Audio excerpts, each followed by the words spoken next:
안녕하세요, 뉴스반장입니다.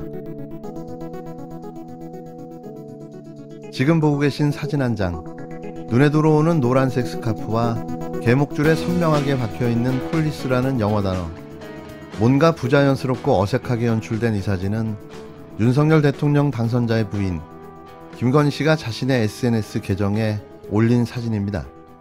세월호 8주기 다음 날인 지난 17일, 윤 당선인과 부인 김건희 씨가 애완견인 토리를 데리고 산책하는 사진을 자신의 SNS에 올린 게 뒤늦게 확인되며 또 논란이 되고 있는데요. 사진이 좀 묘했습니다. 여태 김건희 씨가 올려왔던 논란의 사진의 연장선으로 보여지는데요. 노란 스카프를 목에 맨 김건희 씨가 폴리스라고 써져 있는 개의 목줄을 잡고 산책하는 모습이었습니다. 16일은 세월호 8주기 추념일이었는데요. 또 경찰견 목줄은 현재 검찰의 수사권과 기소권 분리로 검경이 수사 능력을 가지고 첨예하게 대립하고 있는 상황에 여러 가지 함축적 의미가 담겨 있는 듯합니다. 우선 세월호와 경찰이라는 이슈와 시의성, 거기에 그를 상징하는 노란색 스카프와 경찰 개목줄로 특별한 메시지를 주는 듯 했는데요. 그 의미를 구체적으로 확인할 길은 없었지만 여지껏 사례를 봤을 때 그리 좋은 의미는 아닌 듯 보여졌습니다. 제가 굳이 해석을 하지 않아도 그 의미가 무엇인지는 짐작해 했는데요. 그나저나 김건희 씨는 왜 항상 이런 식으로 논란을 자초하는 걸까요? 이게 대체 몇 번째죠?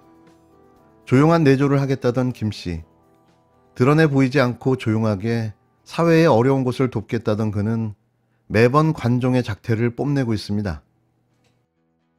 한국형 FBI를 만들어서 국가 수사 전담 기구로 만들어야지 이 수사 전담 기관과 그리고 기소 전담 기관과 그리고 재판하는 기관 간의 상호 견제와 균형이 가능하다. 저희 법안에 정말 미비점이 확실히 있다라면 그것을 보완하는 방향으로 열린 토론의 자세로 임하겠다. 이런 생각을 갖고 있고 4월 중에는 반드시 처리해야 한다. 이렇게 보고 있는 것입니다. 윤석열 정부의 그런 실질적인 2인자 소통력으로서의 그 모습을 보여준 건데 저런 태도로 어떻게 국회 청문회에 임할 수 있겠습니까?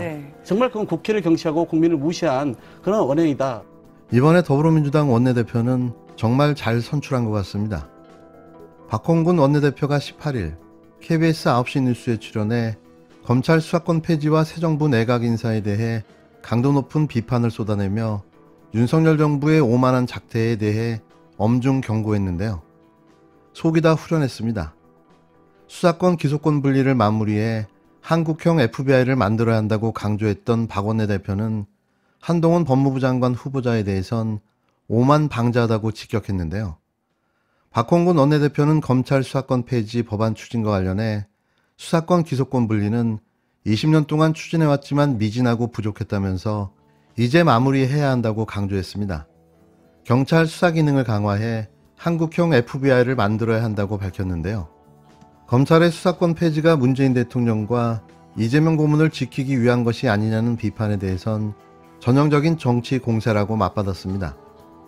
법안 통과가 가능할지에 대해선 국회법 절차를 최대한 준수하겠지만 이번 달 안에 반드시 처리하겠다는 방침은 확실하다고 단언했는데요. 정호영 보건복지부 장관 후보자에 대해선 전형적인 내로남불 인사라며 결자 해지를 해야 할 때라고 쏘아붙였습니다. 한동훈 법무부 장관 후보자가 민주당의 수사권 폐지와 법안 추진의 야반 도주라고 한 것에 대해선 오만 방자함이 적나라하게 드러난 표현이라며 강하게 맹비판했는데요. 지방선거에서 이재명 고문이 조기 등판할 가능성에 대해선 당과 국민이 간절히 요청하면 응답할 것으로 본다고 말했습니다. 이번 검수완박 법안 처리는 반드시 통과시켜야 합니다. 한 목소리로 밀어붙여도 시원치 않은 상황에 내부 비판이랍시고 목소리를 내고 나선 조응천 의원과 김혜영 최고위원, 또 시작입니다.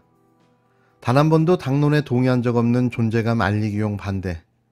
국민의 염원이자 향후 검찰의 횡포를 막을 유일한 길을 왜 결사 반대하고 나선 걸까요?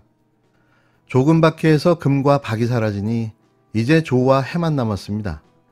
제발 자신의 뜻과 생각에 맞는 정당으로 가줬으면 합니다. 그게 최소한의 정치적 도의가 아닐까요? 왜 민주당에 짱 박혀서 하는 일마다 반대를 위한 반대만을 하는 걸까요? 이제 좀 떠나십시오. 제발. 검찰개혁이 코앞으로 다가오자 김호수 검찰청장이 사의를 표명하며 배수진을 치고 나섰는데요.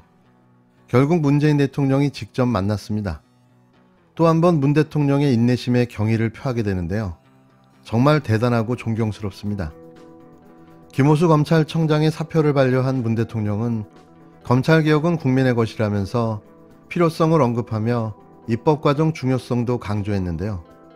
70여 분간 진행된 문 대통령과 김호수 검찰청장의 면담. 문 대통령은 김 청장에게 국민들이 검찰의 수사 능력을 신뢰하는 건 맞지만 수사의 공정성을 의심하는 것도 엄연한 현실이라고 말했습니다. 과거 역사를 보더라도 검찰 수사가 항상 공정했다고 말할 순 없다며 자기개혁과 자정 노력을 주문했는데요. 다만 문 대통령은 검찰개혁은 검경 입장을 떠나 국민을 위한 것이 되어야 한다며 국회의 입법도 그러해야 한다고 말했다고 청와대는 전했습니다.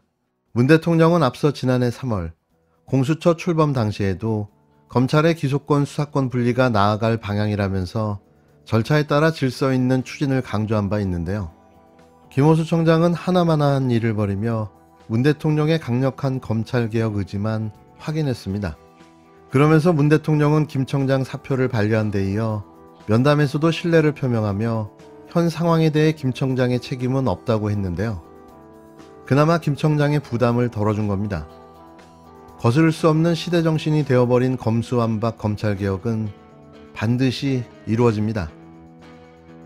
소녀의 일기장까지 압수하던 잔혹하고 무자비한 공정의 잣대는 어디로 사라졌는지 모르겠습니다. 조국 전 장관은 팩트가 있어서 70여 것을 압수수색했습니까? 수사도 하지 않고 팩트가 없다고 하는 것은 친구니까 수사를 하지 않겠다는 선언으로 들립니다. 민주당은 정호영 보건복지부 장관 후보자를 놓고 자녀 편입학과 아들 병역 판정 등에 불거진 특혜 의혹에 정면으로 직격했는데요. 국힘당은 일단 청문회를 지켜보자며 방어에 나섰지만 당 안에서 자진 사퇴 목소리도 나왔습니다. 민주당이 조국 사태를 공개 소환하며 공세 수위를 높였는데요. 정호영 후보자 자녀의 의대 편입 의혹과 아들 병역 의혹에 대해 검찰이 조국 사태처럼 수사하라는 겁니다. 지명자인 윤석열 대통령 당선인을 향해선 그동안 강조했던 공정과 정의는 어디로 사라졌냐며 날을 세웠는데요. 국힘당은 사퇴론의 선을 그으며 청문회에서 검증하자는 입장을 재차 확인했습니다. 조국 닮은 꼴이라는 프레임 차단에도 사활을 걸었는데요. 자신들이 그토록 비판하던 내로남불이라는 걸 인정해 버린 셈인 거죠. 장제원 당선인 비서실장은 기자들의 질문에 정 후보자가 조작을 했냐 위조를 했냐면서 프레임을 말하지 말고 검증해달라고 불쾌한 심경을 감추지 않았습니다. 이런 가운데 경북의대 편입시험에서 아들에게 최고점을 준 다른 교수도 후보자와 14편의 논문을 같이 쓴 사이라는 추가 의혹도 제기됐는데요. 이것뿐만이 아니었습니다. 파면 팔수록 쏟아지는 정호영 후보자, 그리고 또 다른 후보자들. 노다지도 이런 노다지가 또 있나 싶습니다. 너무 많아 정리가 안 되는 수준인데요. 어떻게 이런 자들만 골라서 뽑아놓을 수가 있는지 놀랍기만 합니다. 무작위 임의 배정하게 되어 누가 심사를 하게 될지 알 수가 없습니다. 2중 3중의 투명한 견제 장치가 마련되어 편입 절차가 진행되므로 정호영 보건복지부 장관 후보자 자녀의 의대 편입 과정을 놓고 갈수록 점입 가경입니다. 정 후보자는 딸과 아들이 면접시험을 봤을 때 누가 심사를 할지 알 수 없는 구조였다고 해명했는데요. 당시 면접시험은 이름이 공개된 채 치러진 것으로 확인됐습니다. 하루 만에 들통날 거짓말을 뻔뻔하게 한 거죠. 또 김인철 사회부총리 겸 교육부 장관 후보자가 대학 총장 시절 사회이사를 겸직하면서 1억 원 넘는 급여를 받은 것으로 확인됐는데요. 대학 규정상 다른 일을 같이 하려면 총장의 허가를 받아야 하는데 김 후보자는 총장으로서 스스로 허가를 내준 것이 아니냐는 셀프 허가 의혹도 일고 있습니다. 여기에 김 후보자는 총장 퇴임 직후인 지난달 21일부터 롯데리아 등을 운영하는 롯데 GRS의 사회이사도 겸직하고 있었는데요. 이런 자가 장관 후보자입니다.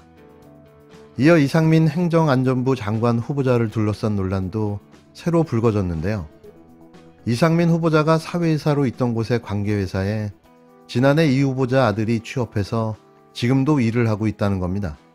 판사 출신 변호사인 이상민 후보자는 2019년 3월부터 반도체 소재 개발 회사인 ENF 테크놀로지의 사회이사를 맡고 있는데요. 그런데 이 후보자의 20대 아들이 이 회사의 관계사에 지난해 3월에 취업해 근무하고 있는 것으로 확인됐습니다.